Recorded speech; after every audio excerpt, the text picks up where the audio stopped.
Still editing the slides. Nice. I mean, it's just Fine tuning, yep. making sure they're perfect.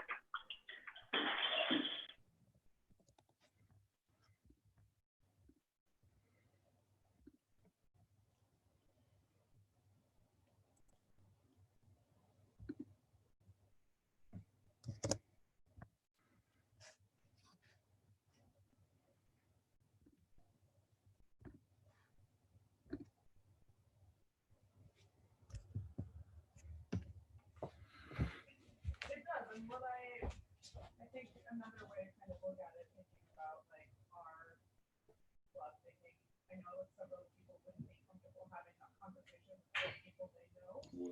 Hello. Number of different clubs across the US and they're getting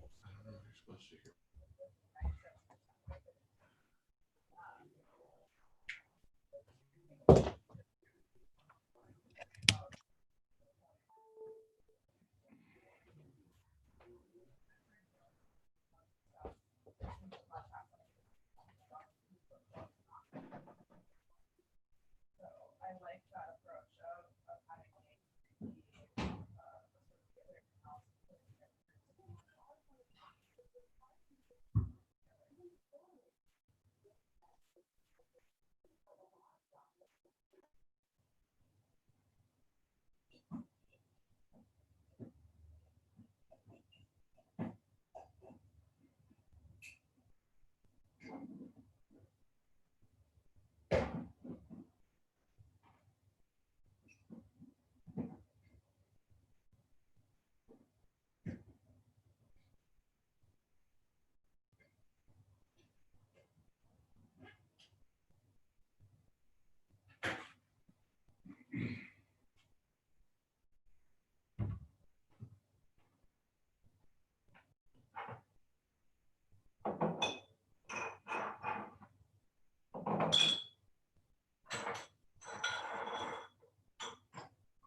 How's everybody doing?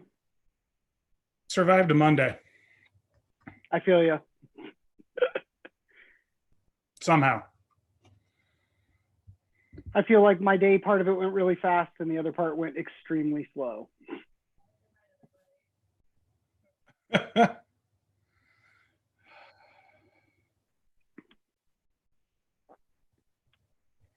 Holy crap, it's still gross outside. Yes, it is.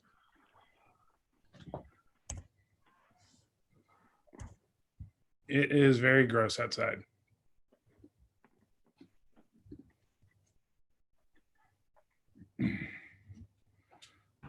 I love being my own tech support for some of this stuff. Oh yeah. Where do I get to sit? I don't, you were in your call, so we can move. You just don't disturb the meeting.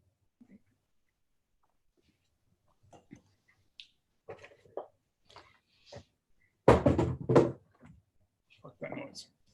Yeah, I know. It's Your dad's violence. violence in the. Who's the violence? Just. Ha! We're in the corner.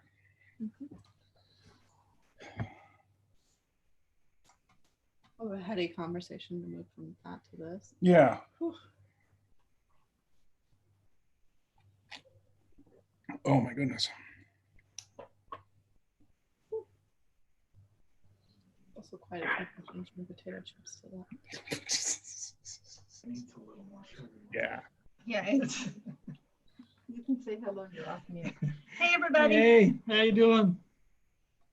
How's it going? Hello. Good. Good. Excited. I'd rather be here than outside. So, For sure. man, Unbelievable. Definitely way too hot. Yeah. I was just on the AHA diversity call, and Anthony up in Seattle was like, "You guys, it's 86. I can't handle it." And I was like, "Don't talk to me right now." Yeah. 86. That's just child's play.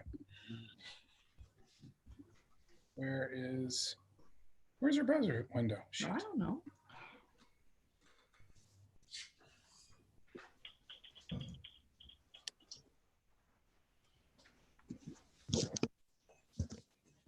Okay. Yes, meeting. Oh, that was like perfect cat butt. Thanks for that, Kelly. It's like Dana. cats know where the camera is. They just have to show off. I miss everybody so much. Oh, we miss you, Sally. Yay! Didn't know you could hear us. I didn't know you could hear us, but We can see you too. it comes from my heart. How do you like this shirt? Love that shirt. Used to be Michael's. Yeah, it used to be Michael's. Yeah, Yay! it was also like 2 sizes too small for me. Well, I'm kind of large these days, so it fits really well. Oh, shoot.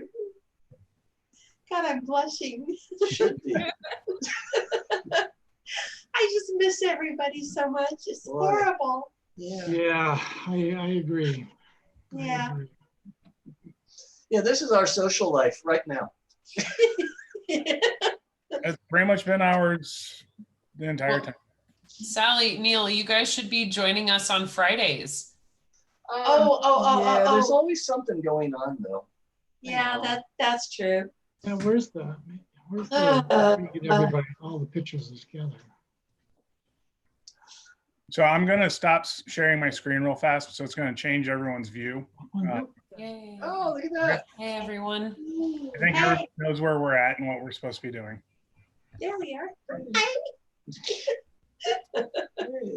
So just as a couple of things, because we're going to do Either it. out in the woods somewhere. I'm sorry.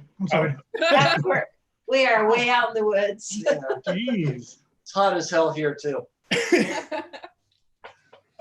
If you're on a laptop or a desktop computer and you don't want the full screen share for any of this, you can always like hit escape and you can minimize your window to do something else. I won't take it as a personal affront if you decide to multitask during the meeting, because God knows I do that enough when I'm in my meetings. So I also apologize for if this comes across as kind of slapdash, because we did kind of throw it together in the last little bit. So we'll see how it goes. But welcome to July. Everyone's Called it. Yay. hey, it started last week. We don't come for the slides. We come for the knowledge that's in your heads. Yes. Well, sorry. A couple of just things that came up. There's potentially, if someone has the time, ability, and desire, there are some apples that are ready to be harvested from a former client of Matt Silva's. He said, let me read the text. He texted me and wanted to know if I wanted to do this. And let's see. He said they are an undetermined English variety. It's one tree. They are red fleshed. And if you ferment it to dryness, it tastes like a blend of raspberries and apples. So if you're interested in picking, so let's make this really clear. You're picking them, you're juicing them yourself, and then you'll end up fermenting it. He said the tree has enough apples on it to get about 6 gallons of pressed juice. Yeah. So if you want, get a hold of him. You'll want to have a mill and a press to go through and grind and crush those apples up. So reach out to Matt Silva. Mark, tell Whitney we could do it. So that's option one. And then option two, I have not option one, option two. Point one, point two. Point two is I have a coworker who's kind of stepping out of home brewing for a while. He's only been doing partial mash and extract beers, but he's willing to either donate his equipment to the club or let it go. So if anyone's interested in picking up some spare stuff, I don't think he has anything that's super fancy. I think we're talking I don't even think he has a wort chiller. I think he's still doing like the ice bath method of chilling down his brews, if that gives you any indication. But if you're interested, reach out to me. If nothing else, I think I'll probably just take him up on the donation to the club for the next time that we can actually like do a learn to homebrew day in public and, have someone demo an extract kit or something. So without further ado, I'm going to open the floor if anybody wants to chime in. Any updates people want to share? Any fun corn projects? Is that what we're calling them? Sure. Corn projects, not corn projects. Corn projects. I'm going to double check that all the tech is working before we go forward.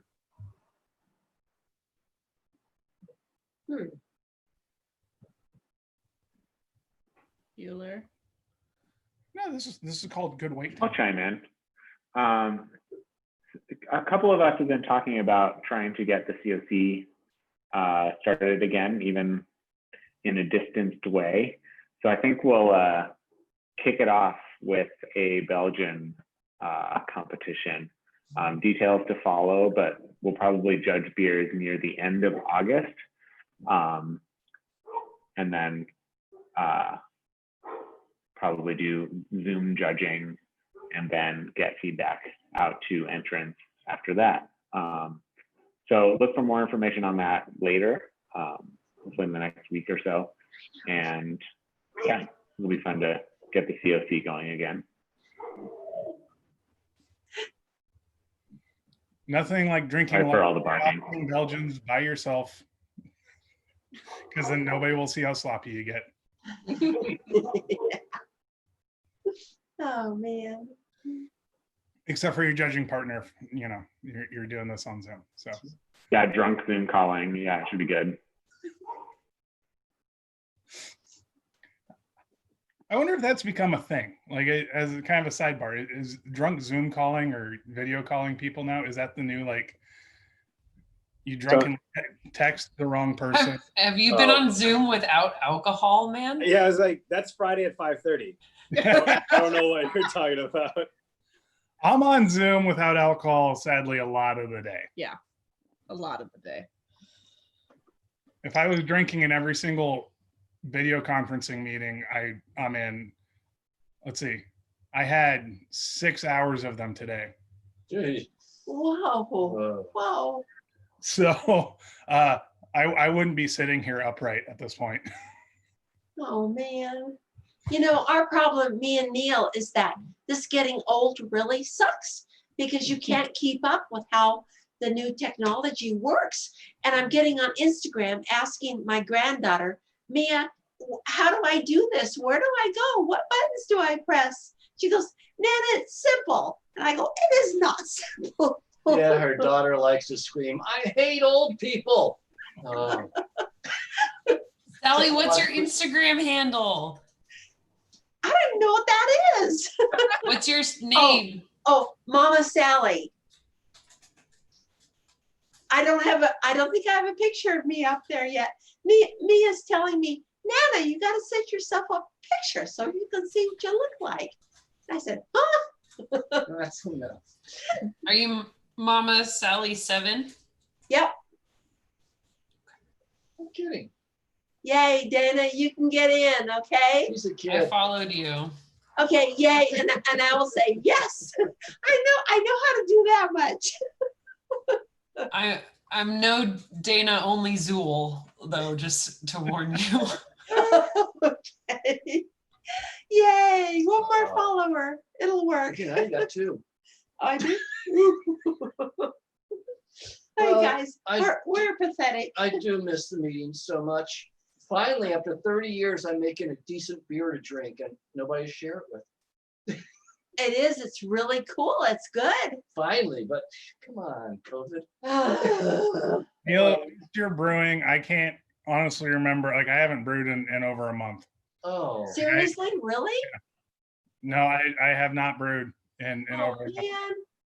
But yeah, I will be brewing this weekend. Partly why I'm giving this, we're giving this joint talk today. So Yay. one thing that I will say in the chat, just so that people have it, and I'll email this out to everyone, to the rest of the club.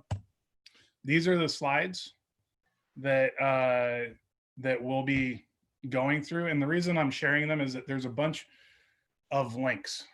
We put in a bunch of hyperlinks in the presentation, and that's because I don't want to talk that much. And also, They're useful.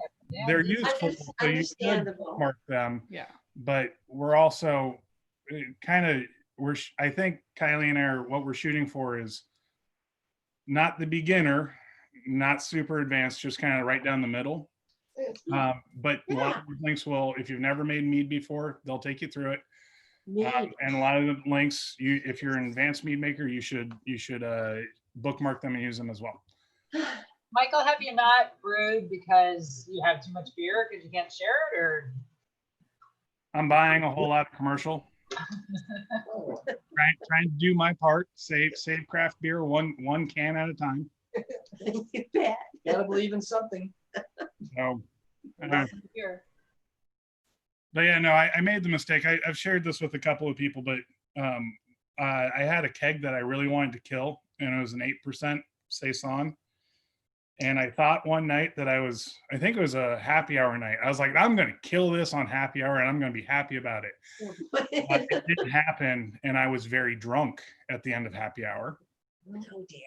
And quite hungover the next day. And it still took, I think, 2 weeks. Yeah. Or no, it took like 2 days after that to kill the keg. But yeah, it was literally because Mark and I it was the last beer I had brewed. And Mark and I kind of did a collab home and home. And so I needed to get that keg into the Keezer to carbonate because it's an IPA, which if you know me at all, I don't brew IPAs very often. So that's probably just going to sit there for a while too. Oh, I love IPAs. Oh my God. There's a die for. We'll try and figure out a way to get you some because it's Yay. not only is it IPA, it's also gin barrel aged. So Yeah. So Yay. definitely I don't need the whole 5 gallons or four and a quarter or whatever we got. Okay, so here we go. Let me see if this is gonna work. Gonna share. Nope, shit. Oh, it didn't work. Gotta exit that. Gotta actually start the presentation. Go back to the meeting. Sorry, I gotta narrate myself and share. Okay. There we go. We're back to that same slide. So again, if you're on a computer and you want to see people, you can adjust the settings in the kind of participants window. If you have a bunch of screens, know that you're going to not see most of the slides. So kind of do this as you will. We'll tag team through this. Ask questions as they come up. Happy to stop and kind of explain thought process here, and then we'll kind of open the floor. So let's see. I have to close the window. Yeah, we don't get to see. I fun can't see faces, anybody. I know. All right. So It's your alliteration. okay, it's my alliteration. So making mead. Methodically maddening and must handling experience. So somewhat of a play, must being what unfermented mead is when you mix your honey in your water. So here's our talk. Should I do the next couple? Yeah. Okay. We didn't even practice this. Yeah, So part of the reason that this came up was we needed a talk. And 2, this Saturday is the 18th annual Mead Day put on by the American Homebrewers Association. Normally this is like Learn to Homebrew Day where people get together and they make mead in groups and then they probably drink mead, and then just talk all things mead. Not really happening due to COVID, so it's still going on, but in that socially distanced way. So we thought this could be a really simple talk, that we do a lot of crosstalk between us when we're talking mead. And this is going to be one of the things that I am brewing, or it's probably going to be one of the things I'm going to brew this weekend. I don't quite know yet what my mead will be. I'm still kicking around some ideas. So what we thought we would cover: how we go about building a batch. So talking about how we do our honey choice, some of the calculators we use, some of the yeasts that you could use, and some of the yeasts that we like to use more frequently than others, and why we might do that. And then we have 3 different example batches that we have provided the recipe for. It's nothing. It's not earth-shattering. It's not earth-shattering. The last one's not really a recipe. It's more of the logic. I've talked to some people about this crazy adventure I've been on in terms of fruit meads, and I'll talk through kind of my logic on those. A couple of things that this is not a talk about, because of course there it is. What won't be covered? Definitely not covering the history of mead. We don't have the time for that. If you want to read up on the history of mead, there are tons of books and tons of research that you can do. And all you really have to do is Google that phrase, the history of mead. You'll have websites galore to go down. Not going to take you through how fermentation happens. You all are in a homebrew club. I think you understand how fermentation happens. We're also not going to touch on the debate between boiling your honey and not boiling your honey. And we're talking the full batch of honey. Don't boil your honey. Don't boil it. That's our argument. And then we're not going to cover the basics. So there's your first hyperlink, the basics of mead making. It's like 16 steps. It really is really simple. Mead's not. 16 steps sounds way too many. Well, I mean, they get really kind of in the weeds on some of them. Like open your jar of honey. Open the jar of honey is one of the steps. So, so that's kind of what you can expect. Hopefully, I saw Laura was drinking some mead. Hopefully, some other people are drinking mead. We've got some mead. And if you don't have any, hopefully you have something that has some honey in it. So I'll turn it over to Kylie. Thank you. Yeah. So the first step of making a delicious mead is mead? you can have your mead. Is picking your honey. So make sure that you're getting good, real honey.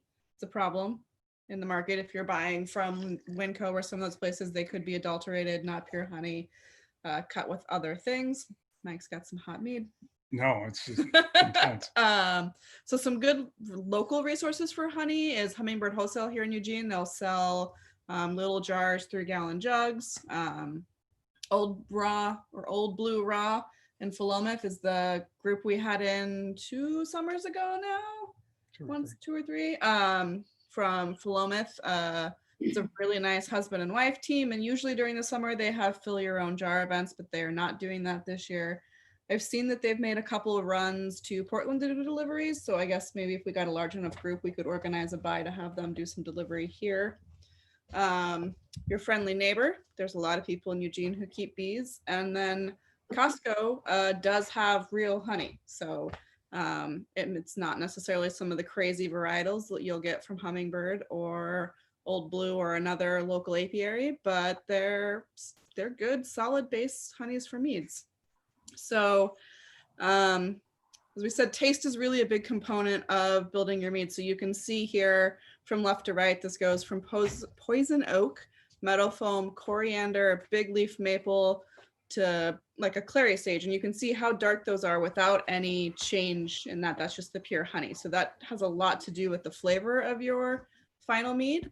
And then the other thing you want to think about as you get started is the strength of mead. So do you want to make a hydromel or sort of a session mead? You're looking for a standard mead, which is, not quite knock your socks off, or sack, which will 1 bottle and you're on the floor by the end of the night. You need to think about, are you really looking to showcase the honey you've got? So do you have a meadow foam that's just delicious marshmallow goodness for days? You probably don't want to throw in a bunch of blackberries on top of that because that's a waste of that base honey. But that Costco honey could be really great for showing off some fruit or herb spice flavors. So, Get out of the chat. sorry.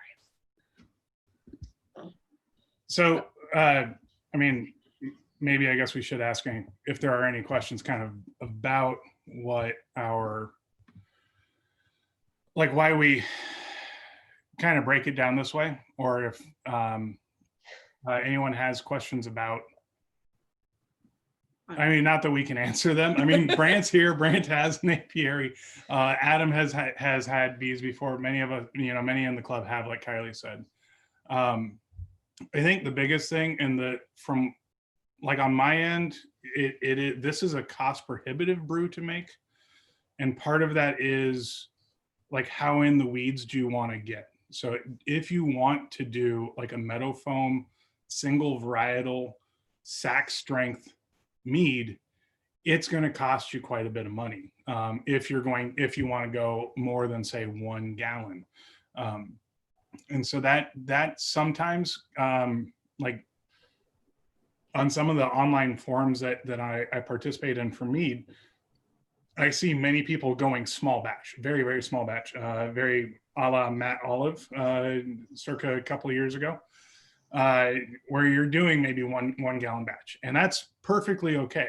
The only thing that I would caution, and it's same kind of goes for small batch brewing of beer, is just think about your processes. So how are you going to move your finished product from your Carlo Rossi bottle, and how are you going to bottle that? Because if you're using some of the same equipment that you have, if you're using say a 5-gallon bottling bucket, you have loss. Like I'm trying to think, we get losses in our bottling bucket of Like half a bottle. half a bottle if we're bottling it. So if you're only getting 1 gallon finished, then you really want to think about how you're going about this and what equipment you're using. So questions about honey variety that we potentially can't answer, or honey choices? Cool. I think Sally may have had a question. Oh, sorry. Go ahead, Mark. Oh, I saw Sally raise her hand. Oh yeah, we can't see anybody, so just chime in. Like we have minimized everybody's video. Well, I'll go ahead. Go ahead. Take it, man. Take it. I just was gonna say real quick. I had somebody. I was like scoffing because they were talking about Costco honey for a mead, and I actually looked. I was like, well, I'm gonna find all this evidence, supporting Costco, using Chinese honey cut with corn syrup and stuff, and actually Costco's got quite a few policies that they publish about pollinator health and honey purity and stuff like that they're pretty open about. And I was actually pleasantly surprised to see all that stuff, because a lot of big companies like that aren't that, I guess, aware of the issues surrounding bees, and especially when they're at bargain prices. So anyway, do your research though before you purchase honey if you're not purchasing directly from a local beekeeper. Absolutely. Yeah. And that is, I mean, the honey you get, like when I think Costco honey, like the big 2-pack one, it has nothing unique about it. Like when we look at the ones from Old Raw Blue Raw, I never get the name right. God damn it. Like those, you can taste them and they all taste different. The Costco honey literally just is the most generic honey. It's like Northwest Wildflower honey. It's absolutely lovely though, pairing it with fruit. Like it is a great honey for melomels. If you don't care as much about the quality of the honey itself because you're going to add some other flavor to it, then it's probably a good base for that. Yep, absolutely. And every once in a while, they do get some pretty crazy single varietals in. Like I've seen people posting online about Costco's in Arizona getting like big tubs of Tupelo honey, and so I've yet to see it up here, but They do. I have some Northwest specific like blackberry honeys in our Costco, but again, that's not one that you really has a great flavor that you care deeply about. True. And not to go off into the weeds too much, but if people are curious about honey, like, you know, the difference between wildflower usually refers to sort of whatever is blooming at the time. Usually they'll leave the supers on the hives for a long period of time out of kind of laziness. And so you get nectar from all sorts of different blooms that are occurring during that time. Whereas if you have honey from a specific varietal, like Kylie was talking about, then you know, the beekeeper is paying a lot more attention to what nectar is being produced at given times, and they're careful to pull supers on and off, or they're moving hives between areas where they know a lot of a particular crop is going to be planted and stuff. So those are the kind of things you get when working directly with a local beekeeper who is paying a lot more attention, and you pay an extra price for that, but it's, you know, it's worth it. So anyway, that's all. Agreed. Kathleen, I think you had a question.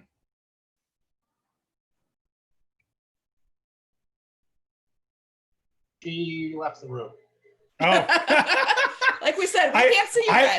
I was like, I got like 50-50 chance here. I know that Kathleen was going to ask her question and I can't see anybody. So. And I sort of maybe can't remember my original question, but I have a jar of meadowfoam honey that I got at Hummingbird, and I just want to eat it out of the jar. So for me to take that really expensive honey and make mead out of it, are you guys going to get to that? Because I just think I don't even want to spend that much on honey because I'm afraid it's not going to have that fabulous flavor passed over into the mead.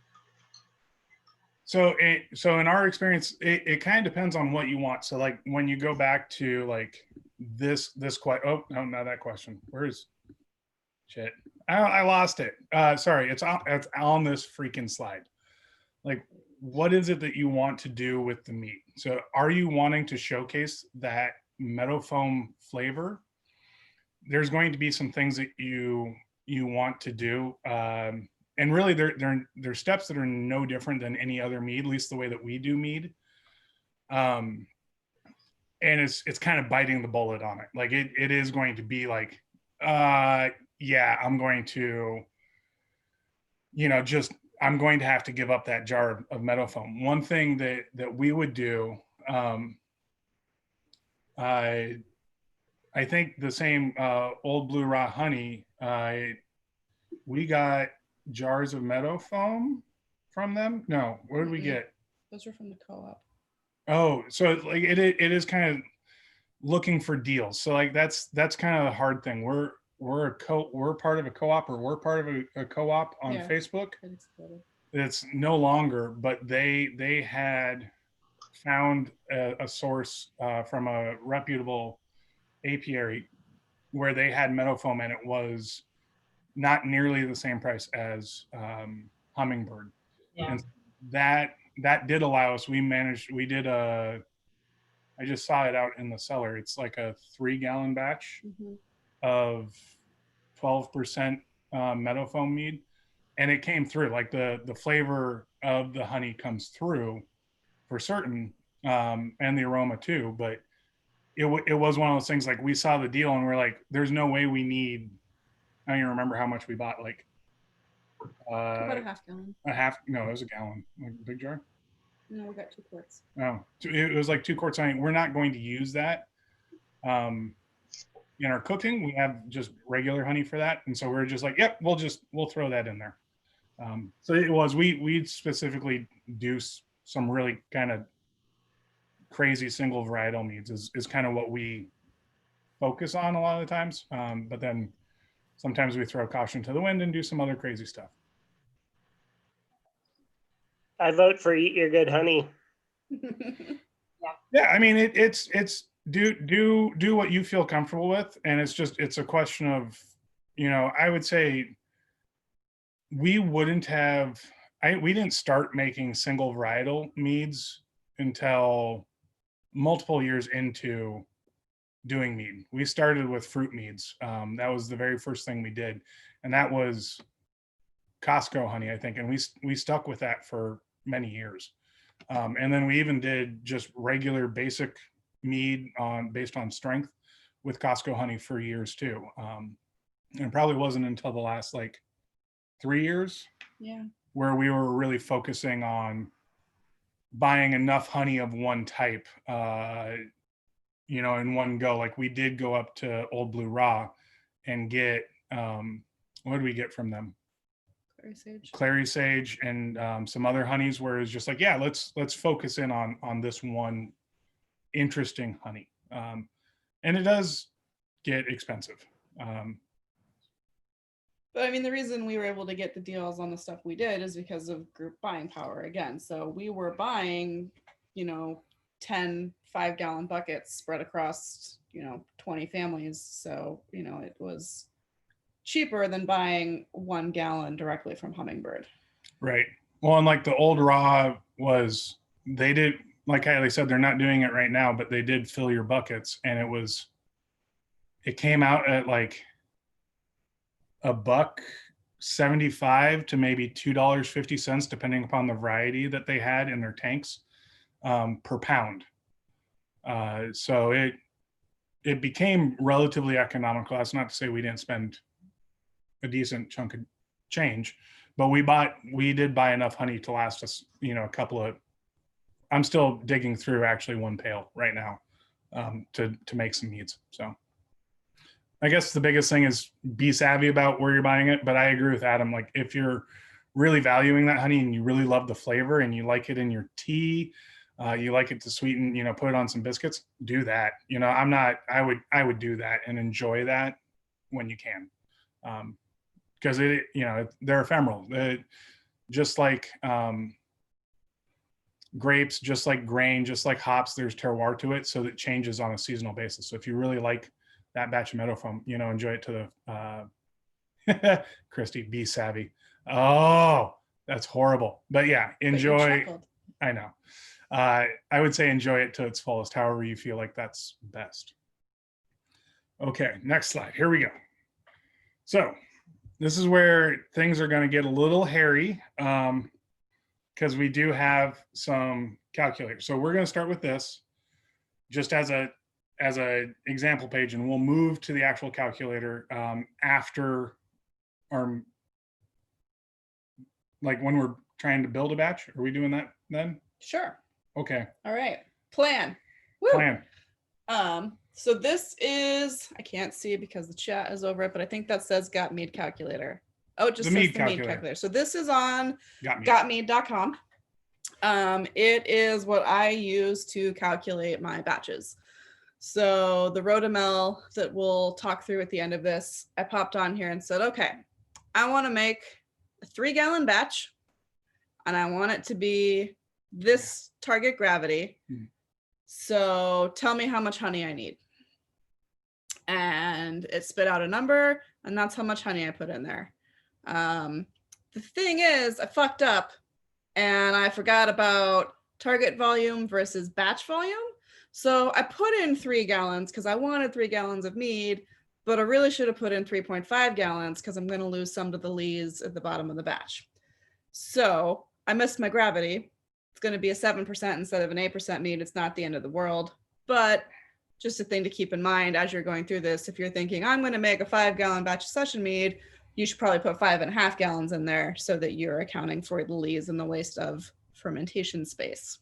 So one thing that I've always struggled with this on this calculator is the additional sugars. Number 1 blue box, the teal box there, the sugar content of your honey. That's really hard to know. Like if you don't, what I found out over the last week is that there are specific hydrometers for honey. Like they're actually called honey hydrometers, and instead of, they're the reverse of what you might, or not hydrometer, sorry, refractometer. They're the reverse of what a brewing refractometer or a wine refractometer is, where you're measuring from 0 to maybe 30 bricks. They're measuring from 100 bricks down. So they measure in a slightly different fashion. And essentially, they're telling you how much sugar there is compared to the moisture of the honey. And that's part of the reason why honey that won't necessarily ferment, and that's not to say that it will never ferment just sitting out on the counter, but properly harvested and kind of treated honey has really low moisture content. Like it's supposed to be less than 20%. Most commercial beekeepers, it seems like, keep it around 18 to 17%. And so that's kind of the sugar content here, is like, that's an 80% honey. So that means it's like 20% water. Roughly, that's okay. I don't have the tools to measure this. I even tried it. I was like, no, there's got to be a way, like I could use my refractometer, and I, diluted some honey and put it on there, and refractometer is just like, there's too much sugar. Can't read it, can't do it. And I was like, oh, let's try more. No, just wasn't working, and it wasn't worth the time and effort. And so instead, what I do is, and this gets really in the weeds. Hold on, before you go into the weeds. So if you're wondering so what Michael, could I throw some? Go for it. Could I throw something in? Yep. So the bees fan out all the moisture down below 18% before they cap the cells. Okay. So a cap cell has less than 18% water in it, and that's a standard. And it's you can get. I have a refractometer that measured water content in honey, but if you extract honey from uncapped cells, it's probably going to have more moisture content in it, and that's where the bees set their own standard, and that's basically less than 18%. So the only way to really know is to have a refractometer that measures the water content of the honey. And because I'm just saying that the bees, they fill the cells with nectar or honey, and then they fan it down until it's down to a certain moisture content, and that's just what they do. So that's where you get into the difference between people that are extracting honey. Sometimes somebody will have a half-filled frame of honey and they're like, it's not capped. Well, I'm going to go ahead and uncap. I'm going to go ahead and extract it anyway. If it's got too much water in it, it's either not going to have the sugar content, or it's going to ferment spontaneously. So Yep. That's just my little stick there. Well, and the other thing that I was reading is that the longer you store honey too, the sugar content will change, like when it partially crystallizes or it doesn't. And so you also want to be careful there, but I didn't do enough research on that to even talk coherently about. So actually it's just the temperature that's stored at. It's about 55% or 55 degrees, where if it's colder than that, it won't crystallize. If it's warmer than that, it won't crystallize. But it doesn't change the honey at all. The crystallization just means that when you put it into hot water, it'll still dissolve the same way. Okay. It doesn't change the character of the honey at all. You were going to say? Before we move on, you will see that there are additional sugar boxes. So if you're putting fruit into primary, you can pull that down for an additional sugar source. If you're making a braggot, you can put in malt for an additional sugar source. So this is a pretty handy dandy calculator for everything you may potentially be throwing into a batch of mead. So with what Brant just said about 18% or less water, would your sugar content actually really be higher than what you've got in the green box there? It can be, but it also depends upon the variety. So, and that's where things get really kind of interesting. So there is a book, I got it somewhere. Most people probably who have done any sort of reading on mead. This is The Complete Mead Maker, Ken Schramm. This is essentially the Charlie Papazian for mead making. He has a table in there, and it's thankfully not his table. It's table that was done in research elsewhere. And I duplicated some of it because I found a website that has that same information and the source there. So I just pulled a couple, but they did sugar content analysis, and this is obviously tied to that specific point in time for those specific fields in that specific region. There's a whole lot of like asterisks and double asterisks and triple asterisks that goes with this. But you can see the moisture content kind of varies based upon the varietal. And that's certainly talking with like what Brant's saying is it's dependent upon the bees as well. So you're obviously not, it's not the same hive for every single varietal. But it does give you an option to look at it and say, am I doing something specific with a raspberry honey? I can go through this, look at the moisture, I can look at the sugar content. Because, you know, when we talk sugar, we're not just talking, you know, just sugar in general. We're talking all the different chains and what are they, saccharides and all that other fun stuff that I haven't taken chemistry in 20 something years. And so you can get a sense if you work around, and I can't give you like a precise, here's how to use this table. Because I've had to do some, like we did a raspberry honey, a 3-gallon batch, and I used these numbers and I came out and I was like, I was looking at the Gottlieb calculator and I was like, I don't think that it's that 79,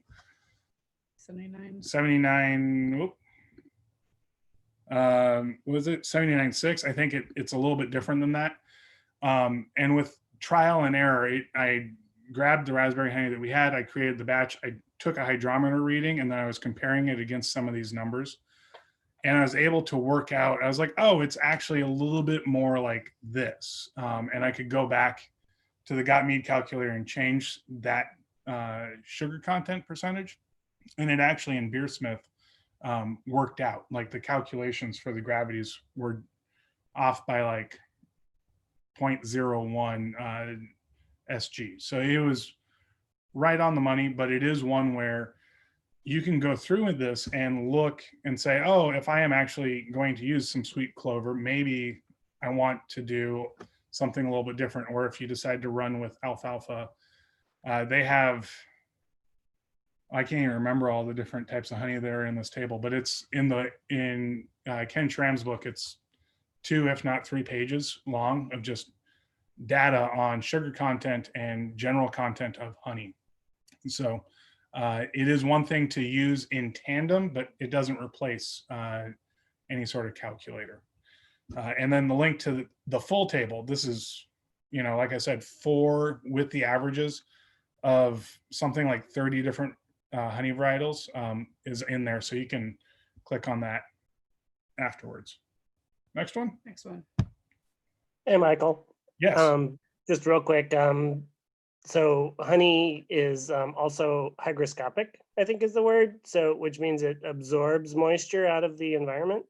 So I would actually say leaving, if you leave your honey out or aged or don't close it up very well, it will actually increase in moisture content and decrease in sugar content. So that's something to keep in mind. And also kind of along the lines of what Brant said, you know, with the bees fanning their honey, the best honey out of a hive is actually the cappings honey coming off of, you know, when the beekeeper takes the cappings off with a hot knife, whatever comes off of there, that's what they usually keep for themselves because it's going to have the lowest moisture content and be super rich and delicious. So if you ever get a jar of cappings honey from a beekeeper, consider yourself lucky. Good to know. And that is something to think about too, is as if the moisture does go up, if it is absorbing that, it can and will ferment. I mean, it is sugar and water. And we all know that you can't, like, that's all you need is a little bit of yeast to do that work for you. And I think that's what we're talking about next. Yeasty boys. So for your yeast. Sure, I'll take over here. Okay. So I will say that this slide is almost in order of how we started approaching yeast. I think we started. We started at the bottom using ale yeast and have worked our way up to the Lallemand wine yeasts. So these are wine yeasts. They are derived to make wine with. They all have different characteristics. Jason carries a fine assortment of them. I And don't there, know why it's not going forward. I don't know either. There There we we go. Next up are the mead specific yeasts. So several of the pouch houses make mead specific yeasts. Y Yeast, I think, has a sweet and a dry. White Labs, I think, just has a Semi-sweet. Semi-sweet. And then, like I said, beer yeast. We started with beer yeast from a recommendation of a former Falling Sky. Thanks, Mark. From a former Falling Sky employee who said his favorite mead he'd ever brew came from a Scottish yeast. So we started there, had great success with Scottish and Irish ale yeasts. I think I like those more for some of the lower. So if you're trying to do more of a session mead, they work out great there. Or if you're trying to get one to stall, you will stall if you're trying to make a big one. So that's one way you can stall and have residual sweetness. It's not necessarily the most scientific or safe way to go about it, but they only tolerate up to 8, maybe 9% before they'll stall out, where the mead yeast and the wine yeast will chew all the way up to almost 20% in some cases. So talking about that, more research is needed. If you aren't AHA member, you've missed out on quite a few awesome mead articles in Zymurgy. That's a link to a kind of a research article. It was done, I want to say in like 2005 or 2006. It might have been sooner than that. Could have been in the 2010s. But it was where they fermented varietals with a variety of different yeasts, both wine, mead-centric, and beer.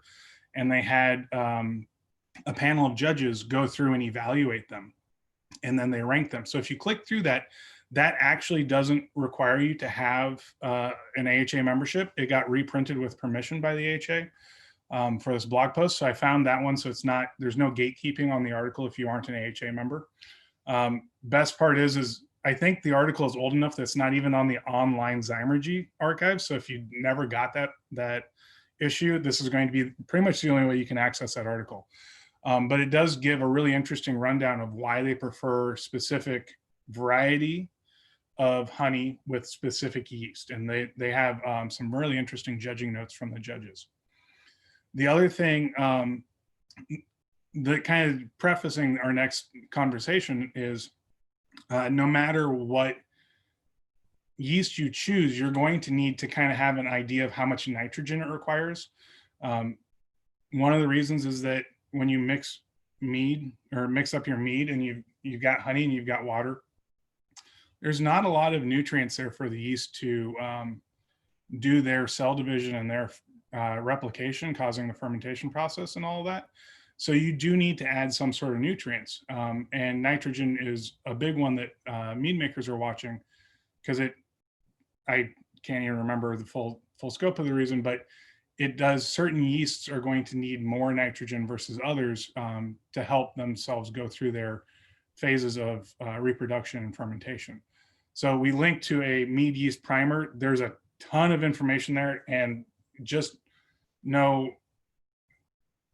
choose your yeast and then go see if anybody's done some research on it, because we know that there's too many yeasts out there. Like there's so many different, there's 6, 7, 8, 9, 10 yeast labs out there that you can buy yeast from. Any one of those yeasts can be used for a mead. The question becomes, what do you want to, what does somebody know about that, and what do they know about the nitrogen requirement? So let's see. Nitrogen moves us to the Got Mead calculator. No, this is the other one. The TOSNA. This is the TOSNA, which is now on 3.0. Yep. So this has been some of the more nerdy things coming out of mead research lately, is the staggered nutrient additions. This is fairly new as far as process for home brewers, and sort of thinking about it this way, like Mike was saying, not just dumping in your nutrients necessarily all at once, but sort of staggering them out, making sure that you're degassing and doing a lot of those things. So this is a pretty nifty little calculator. And like Mike was saying on the nitrogen requirements, with this one, you put in your batch size, you put in your starting gravity, and you tell it if you're using Fermaid O or Fermaid K. Jason has both of them. They're the same. They're basically one's the organic same. and one isn't. So Jason's doesn't have one, has the other, you're perfectly fine to pick up either or. And then you tell it what yeast you're having, so it can do the specific nitrogen requirements known for that. And this doesn't have, like Mike was saying, that full breadth of yeasts that are in that other one. These are some of the more common yeasts. So you'll find a lot of the lab ones in there. I think the standard Y yeast and white labs are in there. They have a selection for beer yeast, low, Yeah. medium, and high nutrient need. So you do have to do a little bit of legwork there, and that's where that prior link is really quite useful. Yeah. But it does do, like, I'm not kidding. Like the phrase "let the calculator do the heavy lifting," it automatically calculates your nutrient additions and when you should be doing them, and in what quantity. And so you can go through and parse all that stuff out, and be set ready to roll. And we'll demo that site Yeah. in a second. And this is, I mean, you can make mead without this. It's just going to take longer.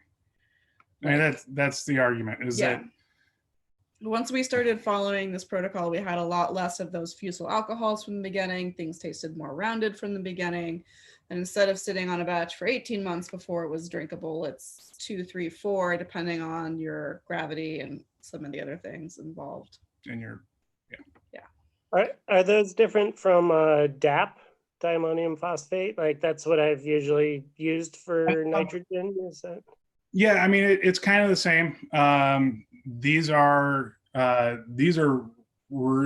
pretty much the same. DAP, I believe, is just a brand. Like when we buy it in the brewing. Other people will also use like the Y yeast nutrient. That also works. And there's also another, I'm trying to remember. There's a fourth and fifth one that are kind of common as well. Fermate O and Fermate K, at least from my experience, Fermate O is a little bit more expensive than Fermate K just because it is technically organic. They go through the organic certification process on it. I think when I link both those are links to Home Fermenter site, they're like, I want to say like $3.99, $4.99 for a packet, and one packet will easily get you through one batch of mead. I used maybe not even a fourth of the packet on the last batch I made. Right. Yeah. And the one issue too is that they'll also uptake moisture, and you know, if you have onion powder like in your spice cabinet, you need to do something to keep it loose. So you want to be careful on that. You don't want to overbuy too much nutrient because it will start clumping, pulling moisture from the air as well. But yeah, DAP, I think DAP is going to be Fermate K, because I don't think that DAP is technically organic unless somebody knows more.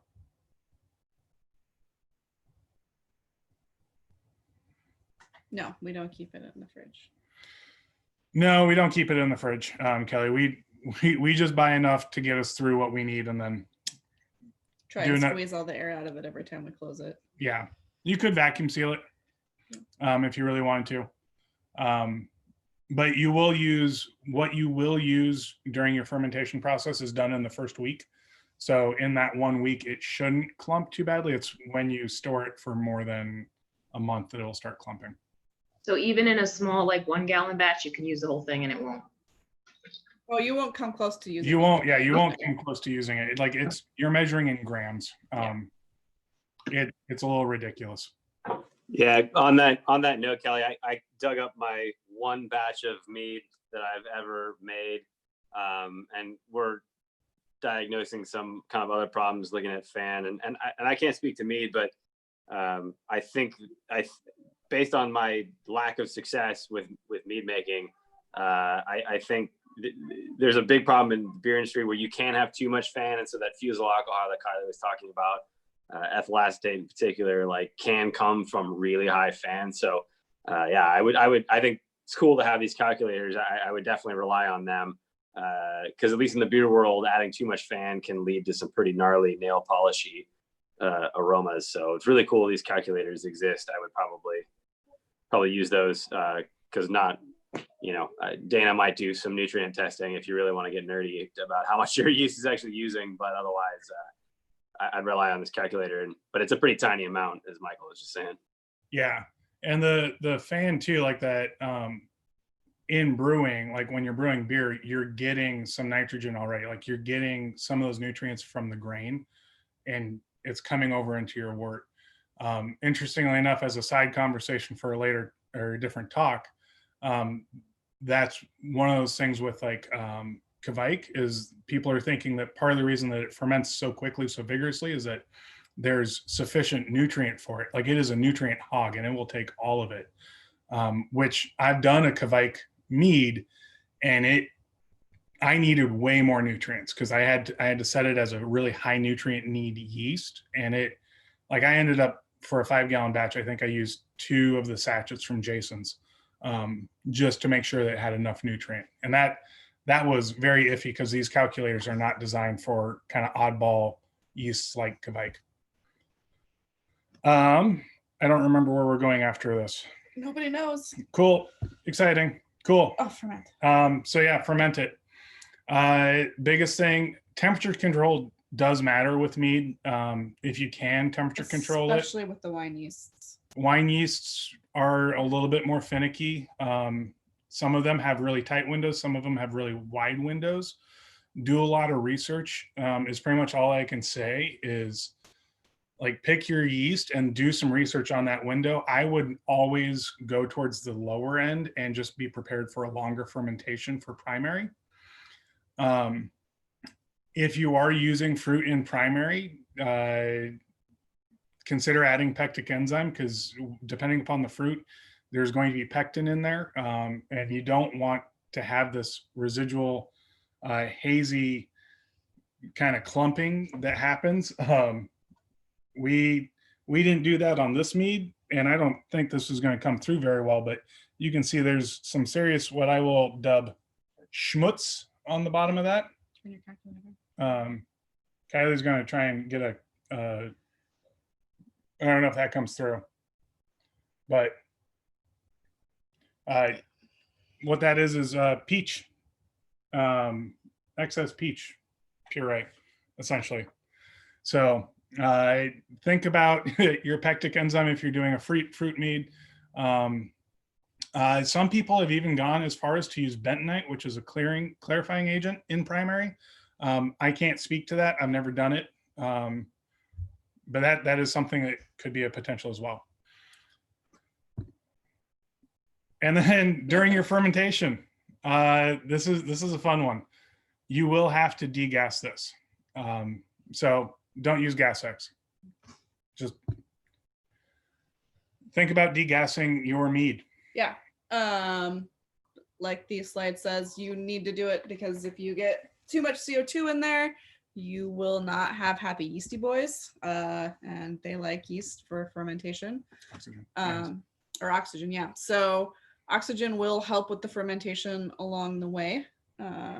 Next slide, please. Oh yeah, this is an important part. Unless you're doing this in a bucket with a small volume, degas before you add your nutrients. There was a post in the mead subreddit today about someone who had a volcano and had to mop his ceiling because he put his nutrients in and then degassed. And basically, you're causing the Mentos and Coca-Cola situation where you are putting in something with a lot of nucleation points into a confined space. That is carbonated. It is carbonated, and up comes the foam. So if you're brewing in a carboy, degas before you put in. Even if you're in a bucket and you're doing a 5-gallon and like a 6-gallon bucket, degas first. Like the one I've got going right now, the Rotomel, is 3.5 gallons. And I did not degas first the first day because I forgot, but it was okay because I had 2.5 gallons of headspace and it took almost all of it. It almost went to the top of the bucket. So it is one, if you brew like Hefeweizen, they always say you need like, was it like a third of the volume of headspace? So if you are doing 5 or 6 gallon batch, you want at least 2 gallons of headspace, if not more. Same goes. Like ideally you're degassing this vigorously. We'll show you 2 tools that we've used, or one of the tools in an alternative. You are trying to get the CO2 out of solution. And it does, I'm not kidding, it does kind of do some Mentos and Coca-Cola. I've mopped way too much meat off the floor Even a year ago, because I wasn't paying attention.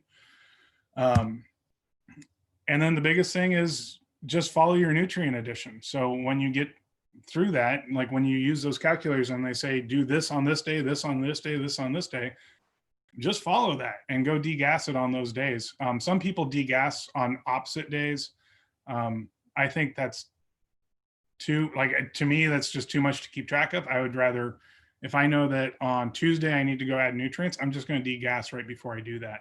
And if then that means on Thursday I'm going to come and add my second batch of nutrients, I'm going to go and do that. Yeah. Pro And tip. then pro tip, before you leave that page, you don't have to write them down if you put them as reminders in your phone. So that's my favorite because then I don't forget to do them. And my phone is nagging me to go put nutrient in my mead. So And it is one of those things, like meads are probably the worst tracked thing that we brew. I'll be honest. Like Beersmith is the software we use to track all of our brewing. And up until Beersmith 3, which I don't have, I have Beersmith 2. Beersmith 3, I guess, does mead okay. Beersmith 2, it sucks, in my opinion. And I never get everything in there that I want. So like going back over some of these recipes today, I was just like, oh shit, I don't remember what the nutrient addition is. So I was cutting some corners on some of these slides, but you should write down, track your nutrients, is what I would say. Tools for degassing. We have essentially the method on the left of your screen. Is that the right of your screen? I have no idea, but not the hook looking thing. We have the paddle looking thing. Both of those you can hook into drills and put into your fermentation vessel. And if you have a variable speed drill, start on a low setting and then maybe increase it. Don't start at like 16 at double speed. You're going to just fling mead everywhere. You don't have one of those, you can still degas your mead. Just take your fermentation vessel and gently, swirl it like you're trying to rouse the yeast a little bit off the floor of the fermenter. Just do a little bit of rocking action. It's not going to be as vigorous. It's not going to be as effective at degassing, but it can still work. And then degas your meat. No, mead. And then this is the part that really kind of I balk at, because I've gotten so used to not secondarying any of my beer. It's somewhat counterintuitive to me that you really do want a secondary, if not a tertiary, vessel for your mead. yeah. So some of these you do want to take some of those yeasty boys with them. Some of them you don't. Again, that's just to do some research, know your yeast as you're getting down the road. You want to make sure that, like beer, after this point, after fermentation is done, you want to keep oxygen out. So you want to keep headspace to a minimum. So whether that's moving from, like in my case, that one that I have started 2 weeks ago, I'm going to take it out of the bucket and put it into a 3-gallon carboy so that it's, completely full to the top, and let that sit for a little bit. Glass marbles are great. Some of those other things that you can do to kind of easily sanitize and fill up good space is what you're looking to do. Finding agents are a whole other can of worms that we don't know a lot about, have had varied success at, but just listened to a very enlightening talk at HomebrewCon this year. So may kind of dip our toes into that a little bit more as we play with some of Mike's crazy no water meads. Back sweetening is something, again, we've not played with too much, just because we haven't. We're fans of dry mead. We like dry mead. But it's, if sulfites are your cup of tea, do the research there, figure out how to stop the fermentation before you back sweeten. And that could be a good place, Kathleen, to use your fancy honey if you wanted to. Use a little bit rather than using the whole bit for the batch. You could do some cheaper honey and then back sweeten to give that characteristic. And then secondary is a good place to add all of the things, but so is primary. So it's just kind of your personal preference. Again, if you are going to fruit and secondary, you'll probably need a tertiary just to get everything to settle out again. Again, pectic enzyme and some other things are probably definitely your friends there. Laura, to your question, like how much do you, how much you use? It's still roughly about the same as beer, because you're trying to expedite the process. It also kind of varies based upon what you're going to use. So bentonite, take for example, I goofed the first time I used bentonite. I was just like, oh, it's a clay, and okay, I'm just gonna like dump that in, and then I lightly kind of swirled the mead to incorporate it, and turns out that you were supposed to like dissolve it in water first, boil that, like do that, keep it mixed, and like I was supposed to be adding like a cup of water with however, I don't remember how much bentonite, might have been about a tablespoon, which is a little crazy, but like we've used gelatin before to fine your mead, and we've run about the same rate as our beers. The talk that we went to at HomebrewCon, From here. what a lot of the talk there was knowing what you're trying to drop out of suspension. And that's where I'm not going to go too far into the weeds, because I can't talk really coherently about this at all, but it all depends on whether or not what you're trying to drop out is positively or negatively charged. So if you're trying to drop out, yeast, it has its own electric charge. So you want to use something that's going to work opposite of that to help drop that out. What was interesting was the person said oak tannins work really well as a clarifying agent. But the thing to know about all of them, so gelatin, bentonite, clarity firm, oak tannins, they will all strip something from your meat as well. So you need to know bentonite in your meat. Yeah, it just clumps out on the bottom of your fermenter. It's kind of strange, but they will all pull something. So you need to be careful on what you're doing and target what you're trying to drop out. Or the alternative to this is be horribly patient. Yeah. Yeah, I mean it is. Interestingly enough, like bentonite is not. I mean, it doesn't stay in solution. It literally just drops out. So you're not going to consume really any of it unless you rack off and pick up the bentonite, and even then, it's going to drop into the bottom of your bottle. And we have bentonite in the house because I use it for face masks. So it's very widely used. Yeah, as Kelly said, it strips all unwanted things. Yeah. But it is one. I like Kylie's idea, Kathleen, about back sweetening, using some of your special honey to back sweeten. The biggest thing, if you click that link, it is a primer on how to back sweeten. Follow that primer, because if you do add honey and you haven't stopped the yeast, you haven't inhibited that yeast, you're just going to ferment that honey out. Yeah.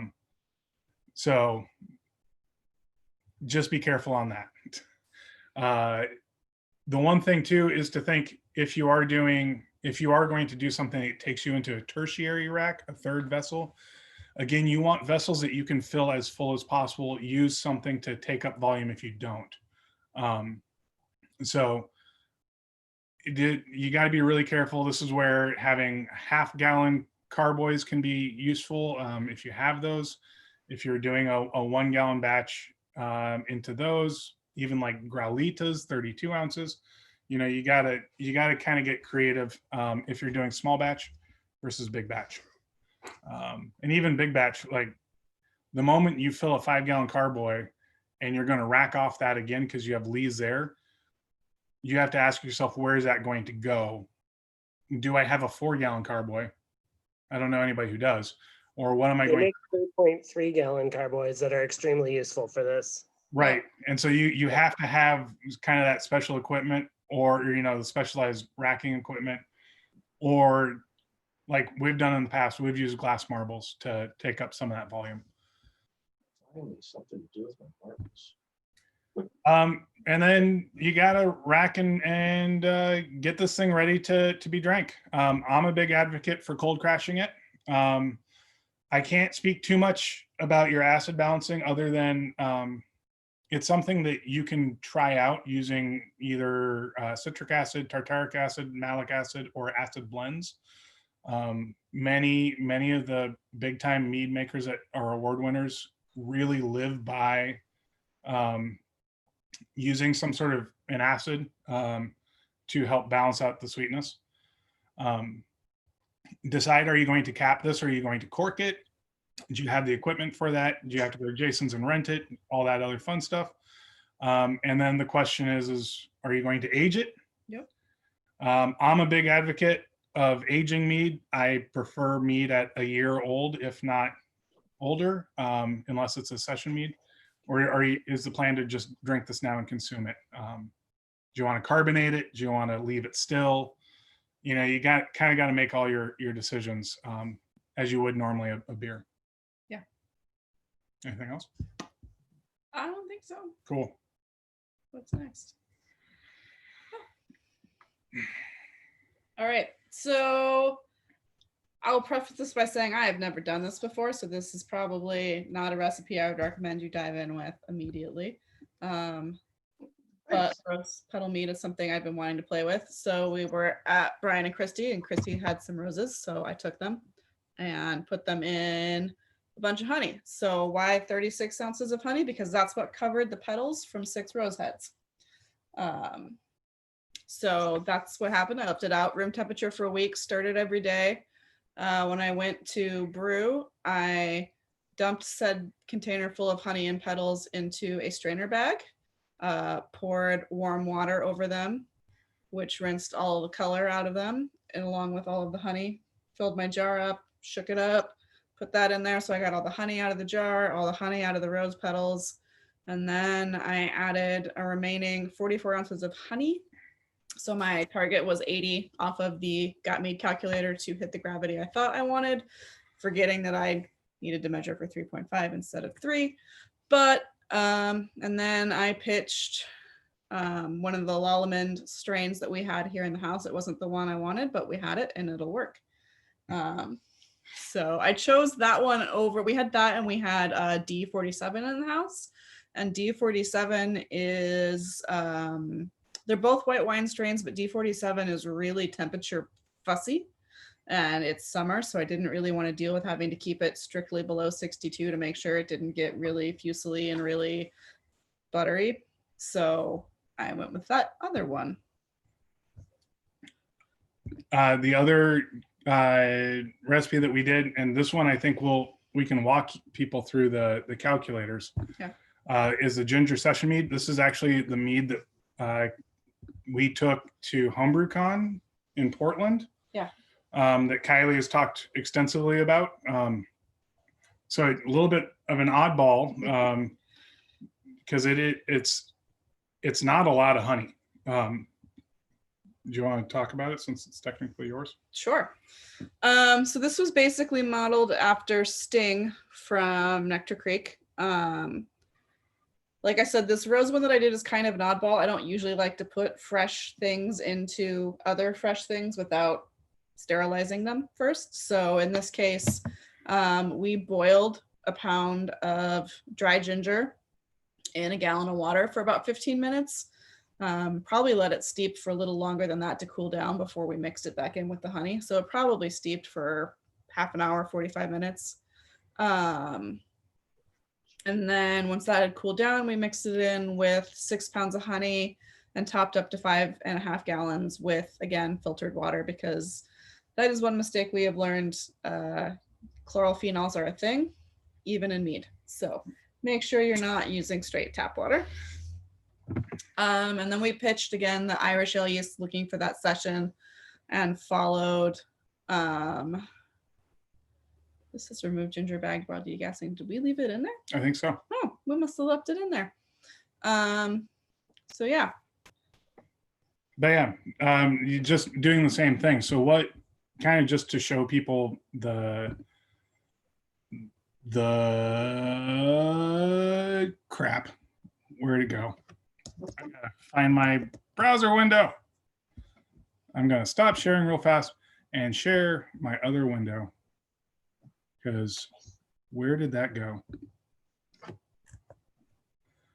Oh, there it is. It's the same window. Because it's the same window. Yeah. So kind of doing this idea, are we sharing this window? Yeah, we are sharing that window. Good God. So using kind of that Gottlieb calculator, essentially what we did was we said we wanted a 5.5 gallon. So sorry, I'm going to be editing this as we go. And we only wanted 6 pounds of honey because that was kind of what we were targeting. So you have to check the check boxes to tell the calculator what you're doing. And what it will do is it's going to change the target gravity on this. And it already did it. So if you'll notice, it has a starting gravity of 1038. If it doesn't calculate it, you can always hit the little calculate button along the bottom. But that was roughly our estimate of saying we want a session mead, 5-ish percent, 5-6%. And it came out at a starting gravity of 1038. With that, we then turned to, am I sharing the right window? I'm good. We turned over to the Tosna calculator. It was version 2.0 when we did this. We chose batch size. So we said 5.5 gallons. We chose an Irish yeast. I don't know if you can actually see the menu, but I'm just going to choose ale lager yeast. And then it was 1038. And since there was nothing there, we just went down and it automatically calculates for you. Go Firm is one that we have used off and on. The biggest thing is looking at this total nutrient needed and each nutrient addition. So we had to use. If you scroll down. Oop, no, it's right here. No, it gives you a schedule. Oh. Yeah, it's right here, 24, 48, 72 hours. Yeah. But essentially, you're doing 4 additions of 2 grams. So if you think about it, 2 grams of yeast, or of nutrient, is It's like a half teaspoon. It's not a lot at all. So, and that's really kind of how straightforward those calculators are.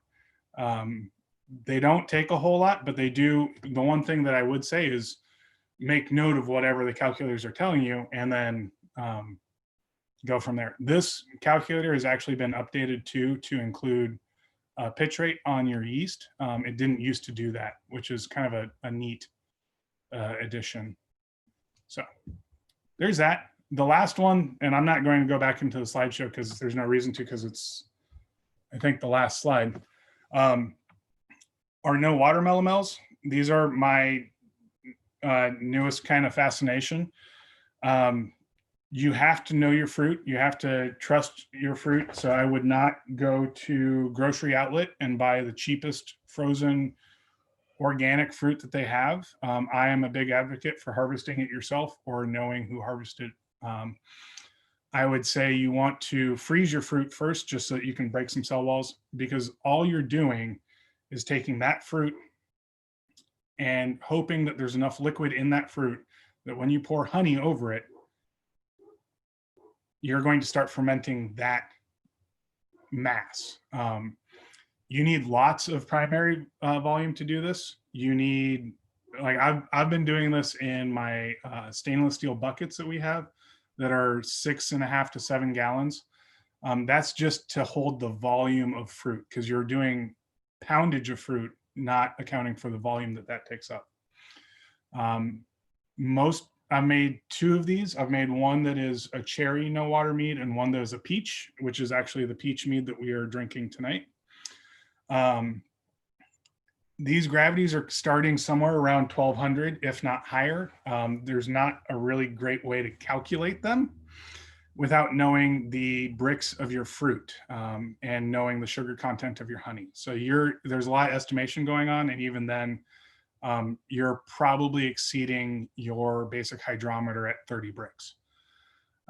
Most of these, both of the ones that I have brewed have finished with starting gravities above 1040.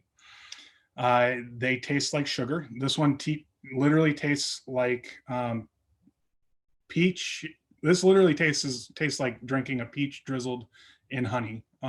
It's quite delectable, but it's also like 12%. You're only doing primary on the fruit for up to 4 weeks. It's kind of dependent upon the fruit, and then you're pulling your fruit. So this fruit should be in a bag, in a muslin bag. Paint strainer bags are awesome for this. And the formulation is roughly that along the bottom.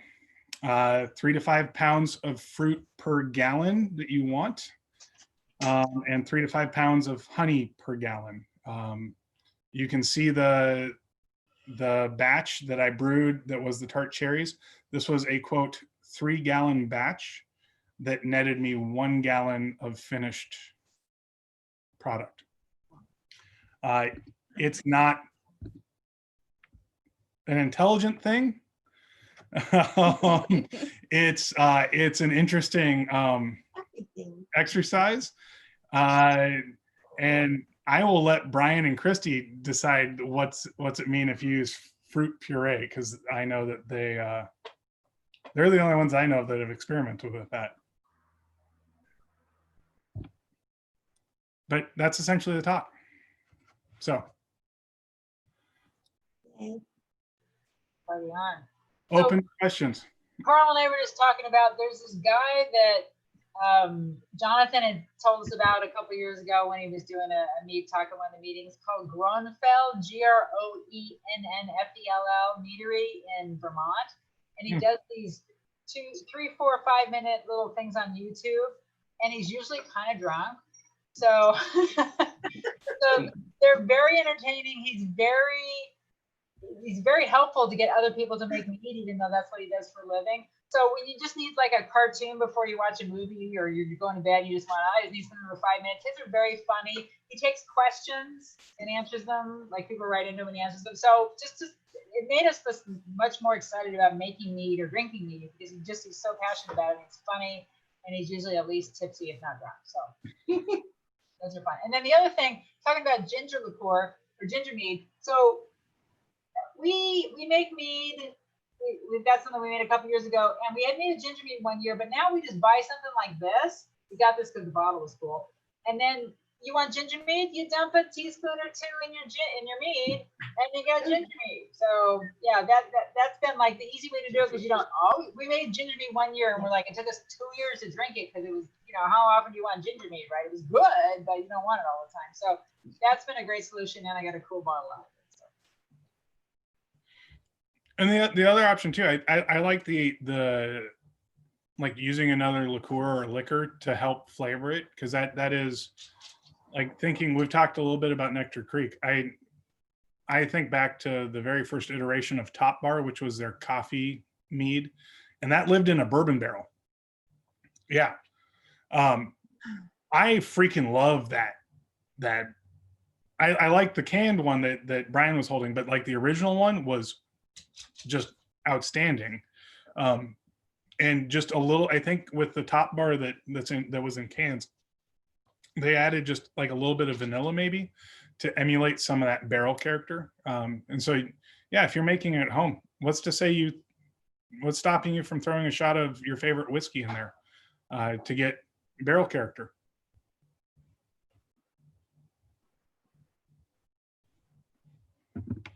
And with respect to ginger too, ginger can come out pretty funny. One of the first meads I made was a tangerine ginger, and it came out tasting like mouthwash. I called it gingerine because it was a portmanteau of ginger and tangerine, but it tasted like mouthwash. And I held on to it for like 3 or 4 years and tasted it again, and oh my God, it was amazing. So, a lot of patience goes a long ways with mead, but yeah, that was undrinkable for many years. I think I moved 3 times and carried a case of that around with me. So. Oh man. Yeah, the one thing with aging mead too, like we have maybe two bottles left of our very first mead we ever made. So I was like 2008, 2010, somewhere in there. And it was a peach mead. All the peach is gone. Like, you would never know that there was peach except for the bottom of the bottle. I haven't learned my lesson, because there's like half the bottle is peach schmutz on the bottom of that. And that was well before we were finding things. And we're just like, oh, we'll just bottle that. That looks fine. It looks great. And it's like, oh, wow, it's really clear a year later. And it's like, what the fuck is on the bottom of that bottle? And then eventually, like, we drank one last year, I think. And like there, you would never know it's peach. You would never know that we had used peach in there unless you got some of the fibers from, the bottom of the bottle.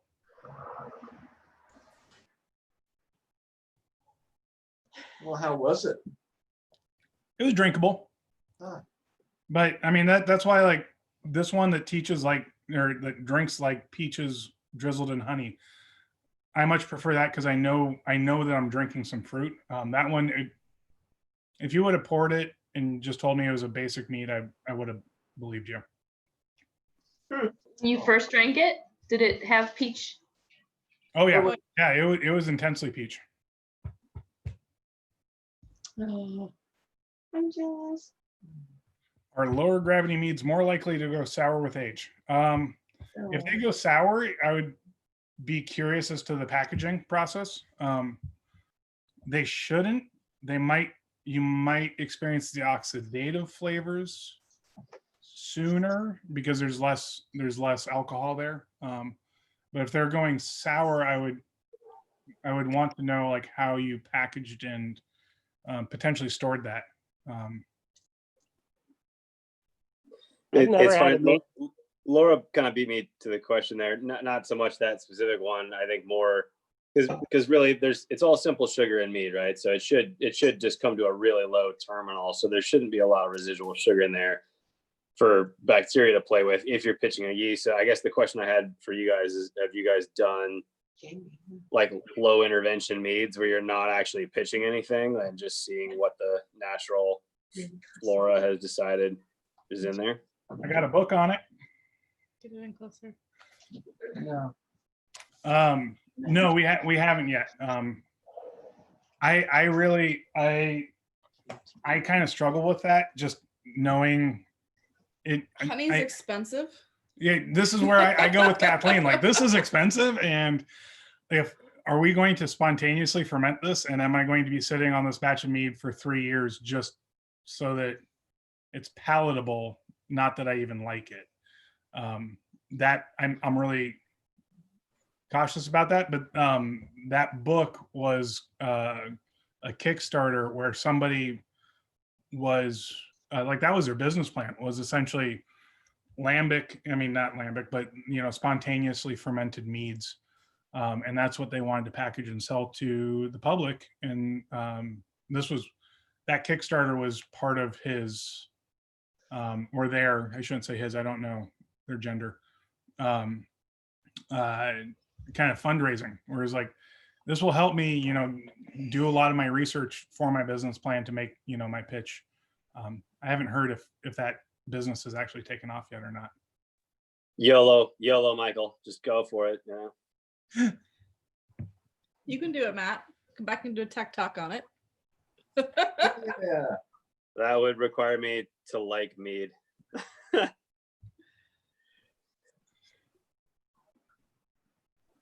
But I do appreciate you guys putting the talk together. I think some of the useful things that I didn't really understand like 5 years ago when I made the one batch of mead that I made was just really any of the kind of basics of kind of the nutrient additions and why I was necessarily doing any of those things or when. And it's cool to see those calculators have come a long way. Those I don't remember those being there, or I just didn't look and just found a forum, page or whatever that was there that I sort of like took as gospel. I think that's a huge takeaway. And I think some of the tips about just sort of, how do you, because it is an investment, right? Like I did one or maybe 2 gallons of it, and it was like, this is how this works. Like it feels like a big investment for some reason, especially for me, who was like, I don't know if I even really want this, So I think having that stuff is a huge tool in your toolbox if you're just kind of starting out in this kind of thing. So thanks for putting that together. I think it was a cool presentation, and thanks for saving our Tech Talk lab at the 11th hour there. I definitely feel less scared to make mead now. And I'm gonna do it. Nice. Do it, Kelly. Yeah, and when I started making mead, yeah, I mean the general thought was it's like, you know, a good minimum 6 months, maybe a year to 5 years before it's really good. So the whole quick mead process with like staggered staged nutrient additions and degassing and all that, like I think makes it a lot more accessible to people. So It does. yeah. Grant, tell them about Chuck Lane. So Chuck opens up a whole nother can, you know. He and I went around and around about boil, no boil. And I know that that's not one of the topics that we're going to cover tonight, but I'll just touch on that for a second, is that my feeling is that if you don't boil your mead, you don't boil your must, then you get more of a honey essence. If you boil the crap out of it like Chuck did, who made amazing meads, you get this complexity that doesn't have that honey essence. It's a different beverage, but it gives this complexity and smoothness that you get. And I think that's what it boils down to. So yeah. I'm So- sure Mike and Kylie can dig up, because they did or maybe it was just Mike. I don't remember, but Mike and Kylie did a burnt mead presentation a little while ago. It was pretty. Oh pretty yeah, cool. that was incredible. So I'm sure what's it- they can pull those slides out. You know. Okay. Yeah, so there's different ways to skin this cat, and it just depends on what you want to come out with. And I think that what we need to take away from tonight is that if you want to highlight the honey variety that you pick, like Meadowfoam or that Clary Sage mead that Kylie made was freaking phenomenal. And all those flavors came out in that. But if you were to boil that, you would still get a great mead. It's just that it would have a different complexity and a different flavor profile. So that's what I don't think there's a wrong way to do this stuff. Mead's been around a really long time. We're finding out that you can make it a lot faster by these step nutrient additions. And, you know, and that's beautiful. You can go old school and just do the honey water and yeast thing and let it go for a while and hope that it clears and all. But, you know, it's like all these other things that we do, you can get into the weeds and tweak it and everything. But that's what Chuck and I went around and around the pole with, is that, you know, he would boil it like for 2 hours, I think. And he came out with great mead, but it tasted different than that mead that had like that honey essence that I love. So yeah, I don't normally boil my must. So Chuck would that's win. kind of where I'm at. Chuck would win, but he'd also give us bottles that were 3, 5, 10 years old. So. Yeah, I mean, and I think that, like Brian was saying, it's just what you decide and how you want to do it. What are you comfortable with? Because one thing that I understand about Chuck's process was that he was doing like the full volume boil. Like he wasn't doing really Bochet style, which is boiling the honey, which that is crazy. That's also how we were very, very in tune to chlorophenols in mead. Because the very first Bochet I ever brewed, the water I used to top that batch up was not filtered. It came straight off the tap. And I was like, no, it'll be fine. And it was not. Like sub had just hit the water with a ton of chlorine. And every single bottle, I ended up dumping the entire batch, but every single bottle for over a year, every single one that opened, it was like a caramelized swimming pool. So that. Yeah, so I think that Laura's question about water profile applies to mead. You know, I'm on a well, so I don't necessarily have chlorine additions, but water chemistry definitely has a place in mead. It definitely does. Kelly, to your question, what if you want to blow the honey flavor away, big leaf maple? Fruit it. I mean, that's what I would do. Or boil it. Or boil it. Either way, either do the caramelized honey, burnt honey, or do kind of a la Chuck Link, where you get your full batch or a little above your batch for boil off and go down. I'm gonna try and use a really strong herb to counteract it, a dry herb to counteract it. You definitely do that too. And Laura, yeah, you would think the chlorine would off gas kind of like water. The moment, so Matt can correct me, Dan is out, but like with beer brewing, it's the moment the chlorine interacts with the malt, there's some chemicals that are involved with the malt, it becomes permanent. Like you're not getting rid of it. And I think the same goes if you're using nutrients, you're providing potentially those anchor points for the chlorine to bind, and then it never leaves. And it's You can boil your water first, I think, right? Like boil for 10 minutes or something like that to boil the chlorine off and then add it. Yep. You can also use Crampton tablets. Those will knock your chlorine out right away. It'll also knock all your yeast and anything out too. So don't do that.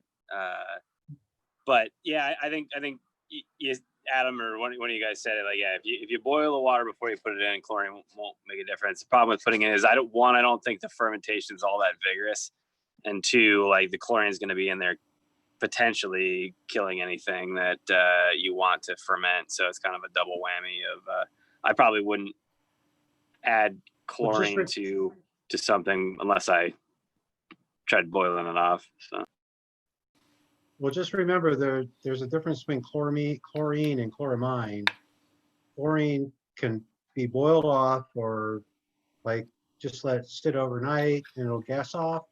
But I'm not a water expert, I'm kind of shooting from the hip here, but chloramine needs to be taken out with something like a charcoal filter. Yes. Yeah, you're correct, Brant. According to most water reports, at least in Eugene, there are no chloramines added to the Eugene city water. So I can't speak for water districts outside of Eugene, but as last I checked, there are no chloramines. Subs, I think the same. I mean, when we do our brewing process, I generally I pre-fill our kettle. Our kettle is way bigger than we need, and so it holds enough water that we, for most of our brewing purposes, will have it sufficient. So I fill it the night before and let it off gas over 12 plus hours. So that's generally how I've got around it in the brewing, brewing beer. But with the mead being so like, for me, it's one of those things where it's like, oh, I have time today. I could do this. I have to remember to remind myself, like we have a filtration system at the sink that will take the chlorine out. I just have to remember to use that. It just goes stupid slow. So I think some of the great takeaways that we get from Michael and Kylie tonight is that what you want to do with your mead. Do you want to highlight the honey varietals like the clary sage or metafoam? You just like do that straight ahead thing, and so that you taste that honey. And definitely don't boil anything. I love metafoam honey, and don't boil it. You'll get that flavor. But if you're using a generic thing like a wildflower or something like that, that gives you a great basis to do melomels, megalithins, build off of the honey and concentrate on other flavors. And then also the step nutrient thing to make it go faster. You just have to decide what approach you want to take and also what you want the taste profile will be. I really appreciate the way you guys put this together. It's great. Thanks. Thanks, Brant.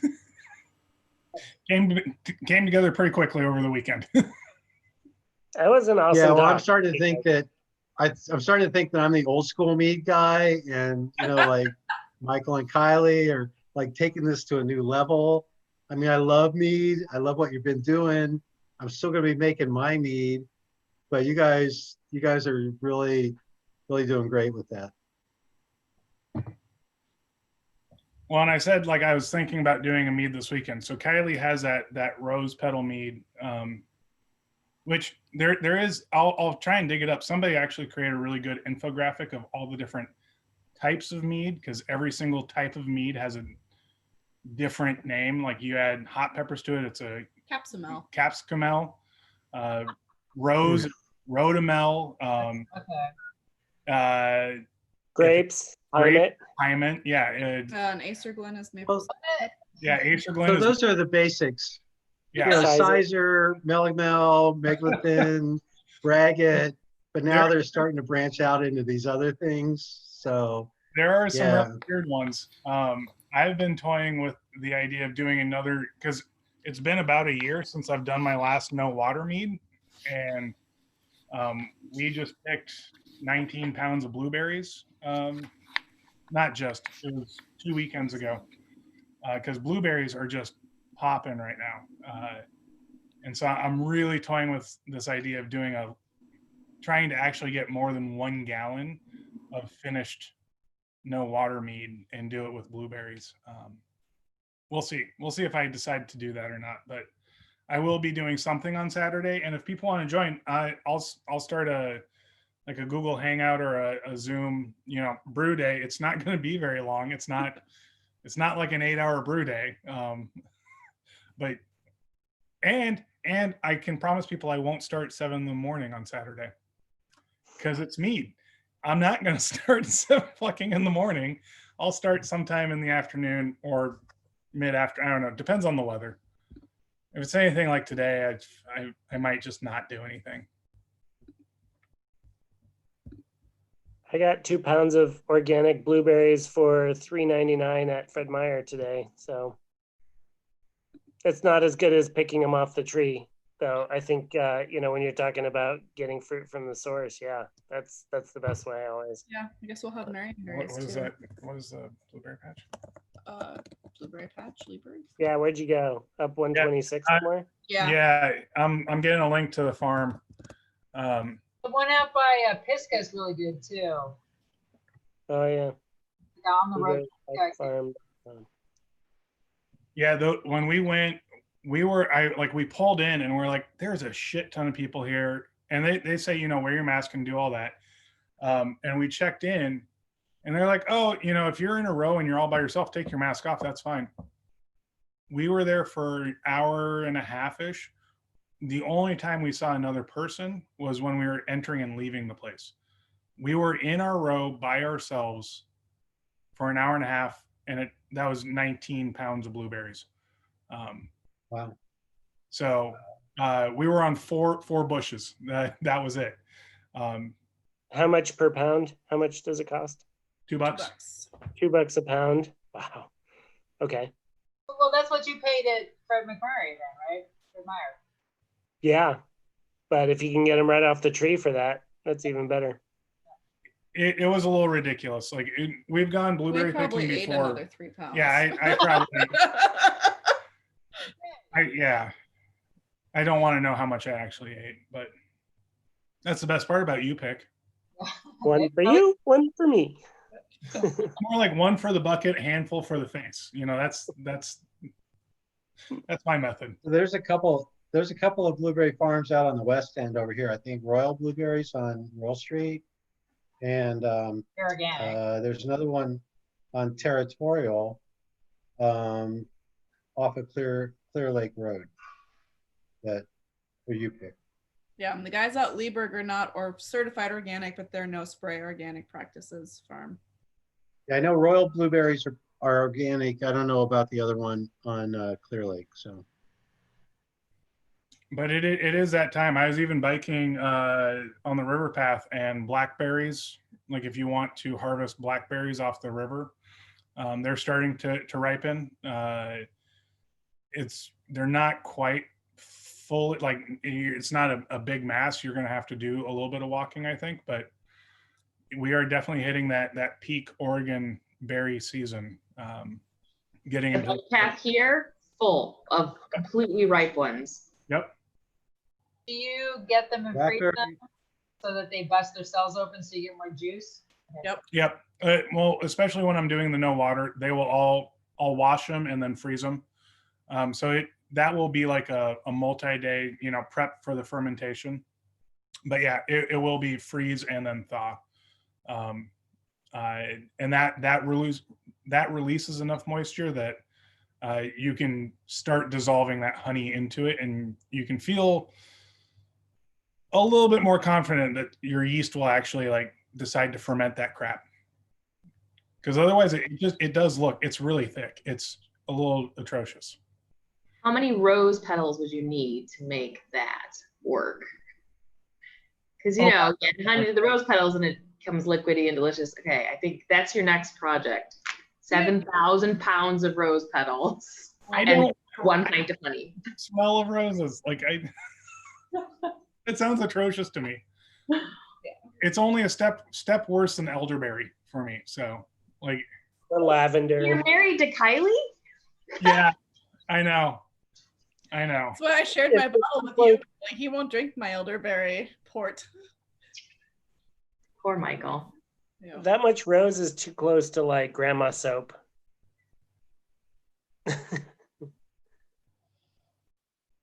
I think blackberries at my place are going to start exploding here pretty soon. We got a bunch of them.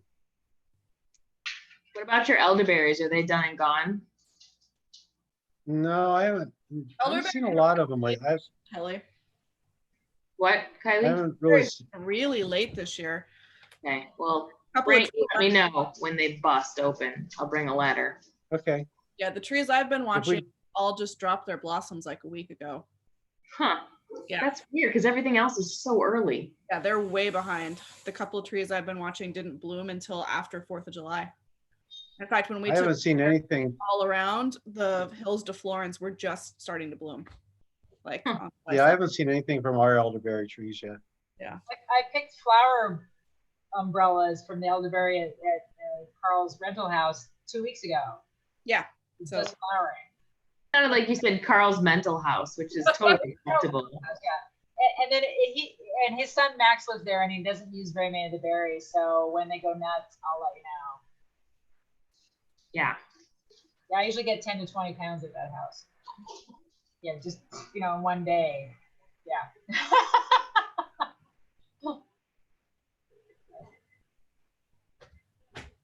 yeah, for some reason they're way behind everything else this year. Probably because we bought all the elderberries when COVID hit. And now, so they're like, we'll just wait till you really need us in 6 months.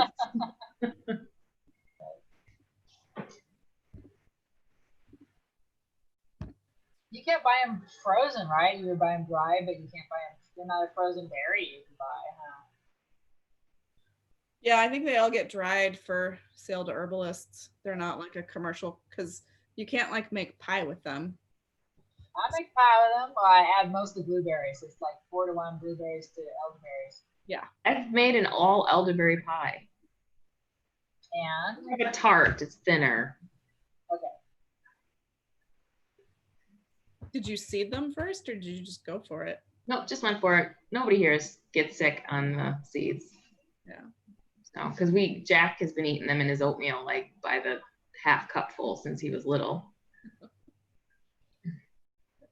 The seeds can make you sick? Yeah. Yep. Certain people are very sensitive to it, and even just having a couple can really make you sick. But not everybody. And that's why drying it is great, because then you don't actually eat the berry part. You're just using the deliciousness when you boil it and drink the tea or make whatever. Oh, did not know that. Yep. Did they have beehives in the blueberry fields? Are blueberries bee pollinated? Blueberries. I've Yeah, seen. they, Yeah, blueberry honey is a thing, but I've not seen it in Oregon. Maine is quite famous for blueberry honey. Mm, yeah, other- I know a few blueberry farmers that use bee pollinators. So they do pollinate well, they'll pollinate on themselves with the other native pollinators like butterflies and stuff. But yeah, the bees will definitely increase in production with that. It's just, I don't think the honey, the blueberry honey comes out with a big flavor though. right. It's just honey. Yeah. Tastes like honey. Tastes like honey. All right, Christy said that Old Blue has blueberry honey. Mm. Delightful. And So then what Laura, does that taste like? yeah, Christy would have to unmute herself. And does the color stay? Well, you said the color fades with making meads, right? Because when you add water, it fades the color. I'm curious if there's color in those. Because blackberry, never mind. That was a stupid question. I mean, this is blackberry and it's doesn't look very dark. Like it's I answered my own question. When you're having blackberry or blueberry honey, it's the flowers. It's not the stupid berries that get in it. Exactly. It's the Yes. mead that has. Right. Berries. Okay, too much mead for Kelly. But even the fruit does fade the color, and blueberries in particular seem like most of the fruit is white. So it's really just the outside that is blue. And I don't know, like it seems to me like every time I've used blueberry, I've gotten a little bit of color out of it, but it's, you know, that's about it. Solid use case for pea flowers. yes. Christy, For would- what? Oh, The butterfly pea flowers. Yeah, there's butterfly pea blossom that different. When you add it to a liquid, depending upon the pH, it can go from a very vibrant blue to a very intense violet. Oh, Well, it's just for made some coloring? of that for Pipeworks for their release party, and it was Yeah. And there's pretty no purple. flavor to it. Flavor added, just color. It's very, very pretty and vibrant purple. That's good to know. Okay, Christy, how would you describe blueberry honey? Been a while since I've had any, but it has a little bit of a floral, fruity. It's kind of complex. It's actually on this. Honey is sweet, but has a little bit sweeter note to it than some of the other honeys do. I really like it. It's great on toast. It's great on tea. I like it. Well, I think we should get them to come down here or over here. Again, Old Blue Paw raw honey people. Were they the ones that did the last honey tasting with us? Because that was a whole lot of fun. Yeah, Yes. that's the honey I still have, the big leaf maple. Okay. I don't, and Laura, I don't know the answer to your question. Maybe someone else does. Laura asked, do they use bee pollinators for the wheat, fescue, and other grasses in Oregon / Willamette Valley? No, I don't, to my knowledge, there's no flower for them to pollinate. The grass is self-pollinating, kind of like corn and stuff like that. As far as I know, there's the fescue and all is not pollinated by bees. Yeah, they're all wind pollinated, I think, and that's the reason you have to plant like corn in a sort of bigger crop, right? Like you can't just plant 3 stalks of corn. You really want like a decent sized chunk of it so that it can pollinate itself. Yeah, I think when you start thinking about pollinator plants, it's something that has flowers, where the pollinators can get in there and draw the nectar out. And the grass doesn't really have any flowers. So, things like, squash and, all these things like almonds, and I don't even think tomatoes are pollinated by, they self-pollinate. But, fruit trees like apples and pears and stuff like that, they're definitely bee pollinate or, pollinators. And honeybees are what we all think of with pollinators, and that's where we get our honey from because we can commercially capture that. but there's so many other pollinators like butterflies and mason bees and, you know, all these different flying insects.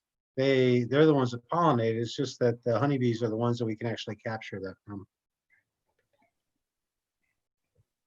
You can actually make mason bee hives. Either like you take a 4x4 of wood and you can drill holes in it, like, you know, 4-inch long holes. And the mason bees and other solitary bee pollinators will build their hives in there. You kind of hang it up under your eaves by your gutters and stuff. Or you can take just a chunk of like downspout from your gutter, like that long, and some McDonald's drinking straws, the big fat ones, and pack them in there. That's another way you can make solitary bee hives and actually like to increase the pollinators. And actually solitary bees can be better in some ways than honeybees at pollinating if you've got a big garden. Yeah, and actually, yeah, actually, most of these pollinator, you know, honeybees are the ones that we can commercially control and capture the honey from.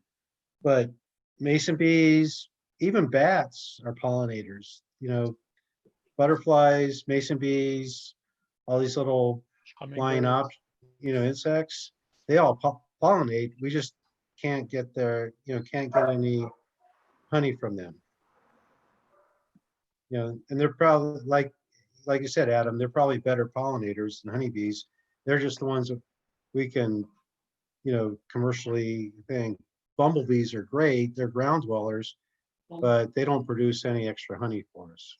And they do that crazy roadie honey.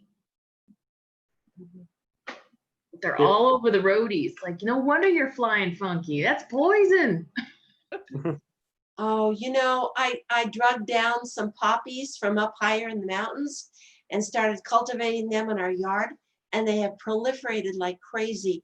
And those black bumblebees absolutely love the poppies. Oh my Little God. fat bees. They're totally druggies of the insect world. I know, it's insane. But I like to go out there and talk to them, and it's just cool. It's awesome. You gotta love can- Bumble. Just watch it fly. If you Yeah. have bee hives, you can always tell when the poppies are blooming because they'll come back with like this purple pollen in their pollen baskets on their legs. Yeah. And it's just like this like dark purple pollen. You're like, yep, poppies are blooming. I just love it. I love Like it. California poppies and stuff, same color pollen? Yeah. Or Well- opium poppies. Yeah, I don't think these are the opium. These are just Yeah. yellow and orange and white. California poppies, yeah. So boring. No, they're not boring. They're super good for your health. It's good for the upper respiratory system. Just saying. Oh yeah. We've had a friend down a couple doors down, and she takes the roots and makes an herbal remedy out of them. So it's pretty cool.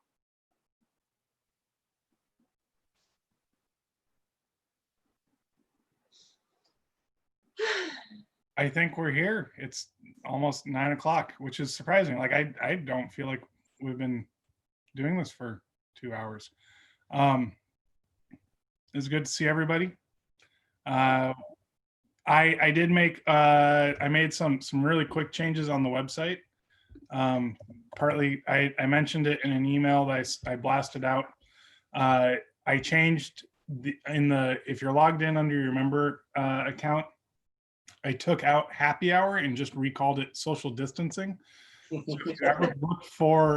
if you ever want to know where's the link to the meeting, it will always be there. The YouTube link will always be there. Those will always be updated, you know, the Monday of the meeting.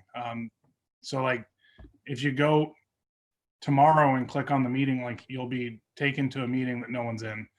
And then the happy hour link that is there, when you click on that, that one shouldn't ever change, and that's going to be the one that we're always on Fridays at 5:30, which I know people, you know, you get busy and do that. It's been nice, and if you got half an hour to drop in, that's great. If not, you know, we're always going to have the meeting on here. The